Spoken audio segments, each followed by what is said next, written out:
You ever wonder how your favorite YouTuber or podcaster sounds just so good, so crisp and clear? Well, it's not magic. It's the microphone. And look, in today's world, with so much content out there, your audio quality isn't just some technical thing. It's everything. It's what makes people actually stop and listen. So let's get into it and figure out exactly how they pull it off. All right, here's the plan. We're going to start with why pro sound is such a big deal right now. Then we'll dive into the three main types of mics. After that, we'll crack the code on something called polar patterns. Don't worry, it's easier than it sounds. We'll figure out which mic is your perfect match, and then, just for fun, we'll meet a few studio legends. Okay, so first things first, let's talk about why getting this right matters so much. We are living through a massive content explosion, and honestly, it's changed everything. I mean, you've probably thought this yourself, right? You're scrolling through YouTube or listening to a new podcast, and the audio is just perfect. It sounds incredible. Well, that's no accident. There's a really good reason the bar for quality has been set so ridiculously high. And this is why. The creator boom. Think about it. We've got musicians making entire albums from their bedrooms, podcasting is absolutely everywhere, and YouTube is a full-blown career path. Even our work meetings have gone remote, demanding better audio. It all means that high-quality sound isn't just a nice-to-have anymore. It's the standard. We, as listeners, expect it. And yeah, that little built-in mic on your laptop, it's just not going to cut it anymore. So if you want that pro sound, you've got to know your tools. It really all starts with understanding the three main flavors of microphones. Just think of them as specialists, each one designed for a very specific job. First up, condenser mics. You can think of these as the studio detailers. They're super sensitive and designed to pick up every tiny little detail, every subtle nuance in a voice or an acoustic guitar. That's why they're the go-to for studio vocals. But all that sensitivity needs a little bit of juice to work. It's called phantom power, and it usually comes from the audio interface you plug the mic into. Now here's the trade-off. With a condenser, you get that gorgeous, crystal clear, detailed sound. But they're also pretty fragile. You really have to handle them with care. They're perfect for a quiet, controlled studio environment, but a bad drop or even just a really humid day could actually damage them for good. All right, next up, the dynamic microphone. If the condenser is the sensitive artist, the dynamic mic is the rugged workhorse. I mean, these things are built like tanks. They can handle super loud sounds, no problem. We're talking about a screaming guitar amp or a powerful rock vocalist. They won't even flinch. Plus, they don't need any of that phantom power we just talked about. So, the big takeaway here is durability and focus.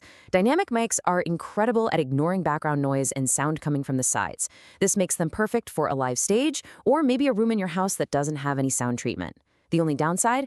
They're not quite as sensitive, so you might lose a little bit of that top-end sparkle you'd get from a condenser. And finally, we have our specialist, the ribbon microphone. These are kind of the vintage connoisseur's choice. They are known for a sound that is just incredibly smooth, warm, and natural. People often call it silky. It's because inside there's this super thin metal ribbon, and it has a way of smoothing out any harsh high-end frequencies. It's just a beautiful, classic sound. But, and this is a huge but, that beautiful sound comes at a cost. That little ribbon inside is extremely fragile. And here is the single most important thing you need to know. You should never send phantom power to most ribbon mics. I mean it. Unless the manual specifically says it's safe, phantom power can literally fry that ribbon and destroy the microphone. So be really, really careful.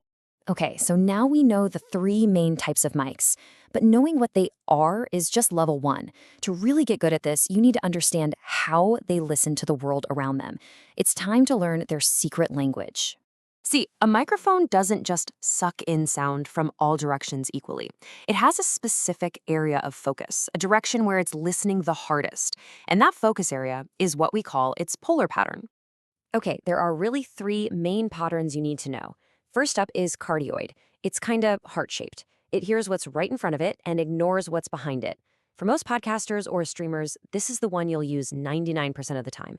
Then you've got omnidirectional. Omni means all, so it picks up sound from everywhere, 360 degrees. Great for capturing the sound of a whole room or a group of people sitting around a table. And finally, there's figure eight. This one hears from the front and the back, but rejects the sides completely. You'll see this a lot with ribbon mics. So the question you have to ask yourself is, what am I trying to record? Is it just my voice, or is it a whole room full of sound? The answer is going to tell you exactly which pattern you need. All right, let's put all this theory into practice. It's time to connect the dots and match the right mic to the right mission. Okay, classic scenario. You're at home, maybe in a treated room, and you're recording vocals or a nice acoustic guitar part. You want to capture every last detail, right? Well, for that, the choice is pretty clear. A large diaphragm condenser mic is your best friend.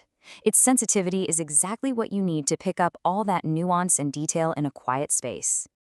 All right, now let's flip the script. You're trying to record a cranked-up guitar amp or maybe a really powerful singer who's just belting it out. What do you do? Well, if you put a sensitive condenser mic in front of that, it's just going to distort and sound awful. This is where our hero, the dynamic microphone, steps in.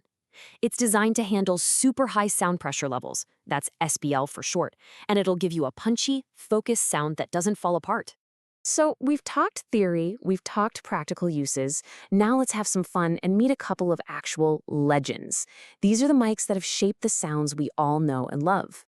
First up, behold the Sony C800G. This thing is a legendary tube condenser mic. And see that weird-looking fin on the back? That's not just for looks. It's a cooling system for the vacuum tube inside, keeping it at the perfect temperature. The result? That super clear, warm, and present vocal sound you hear on countless modern pop, R&B, and hip-hop records. It's an icon for a reason. And then, on the complete other end of the spectrum, you have the Shure SM57. This dynamic mic is probably the biggest workhorse in music history. It's not fancy, it's not expensive, but it is basically indestructible. Seriously, if you've ever heard a snare drum or a guitar cabinet on a rock record, you've heard an SM57. It's the sound. You've probably heard this mic on thousands of songs without even knowing it.